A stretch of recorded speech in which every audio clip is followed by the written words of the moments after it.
একদিনে দারুণ সুখবর দিয়েছে গোটা দেশকে ভারতীয় ক্রিকেট দল।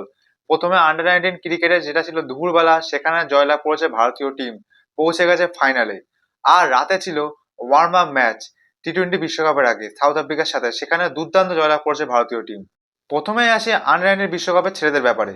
সেইখানে তাদের কথা যেটা বলবো সেটাই কম পড়ে যাবে। প্রথমেই হারালো পাকিস্তানের মতন দলকে, যারা কিনা এশিয়া কাপে হারিয়েছিল, রেভেন্স নিল।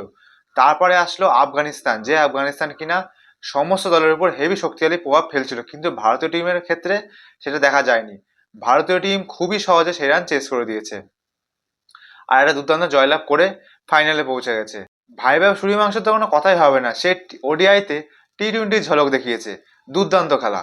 কালকে রয়েছে ফাইনাল ম্যাচ ইংল্যান্ডের সাথে, সেখানে ইংল্যান্ডের টিমটা কিন্তু যথেষ্ট শক্তিশালী রয়েছে। এবার আসি বড়দের খেলায়। সেইখানে কিন্তু আগের দিন সাউথ আফ্রিকা বনাম ইন্ডিয়ার যে ওয়ার্ম আপ ম্যাচ ছিল, সেখানে কিন্তু কালকে স্পষ্ট হয়ে গেছে যে কোন কোন প্লেয়াররা খেলবে। তিলক বর্মা জায়গা পেয়ে গেছে আবার, আর ঢুকেছে অক্ষর প্যাটেল। তারা চোট থেকে রিকভারি হয়ে আবার দলে ফিরেছেন। আর যে সবচেয়ে বড় খারাপ বিষয়, দুঃখের বিষয়, সঞ্জু স্যামসনকে বাইরে আবার বেঞ্চেই বসতে হবে। ঈশান কিষান কিন্তু যথেষ্ট ভালো ফর্ম নিয়ে এসছে। আগের দিন তিনি যা ঝলক দেখিয়েছেন, তার জায়গা পুরো পাকা, এখন থেকে পুরো কনফার্ম আমি লিখে দিচ্ছি।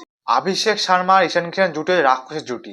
তারা চাইলে 300 রানও করে দেবে, আর 300 রানও চেস করে দেবে। এক কথায় দুর্দান্ত খেলা, দুর্দান্ত খেলা হচ্ছে কালকে।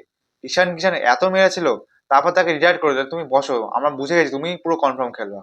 তার জায়গায় সূর্যকুমার মারলো। অভিষেক শর্মাকে আবার রিটায়ার করে দেওয়া হলো। যে কালকে অভিষেক শর্মার দিন ছিল না, আমরা দেখেছি। যেদিন দিন থাকে সেদিন তো বেধড়ক মারে। কাল কতটা খেলতে পারেননি তিনি। যাই হোক, একদিন চলে কি হয়েছে, অন্যদিন বেধড়ক মারবে। শুধু খারাপ লাগছে সঞ্জু স্যামসনের জন্য।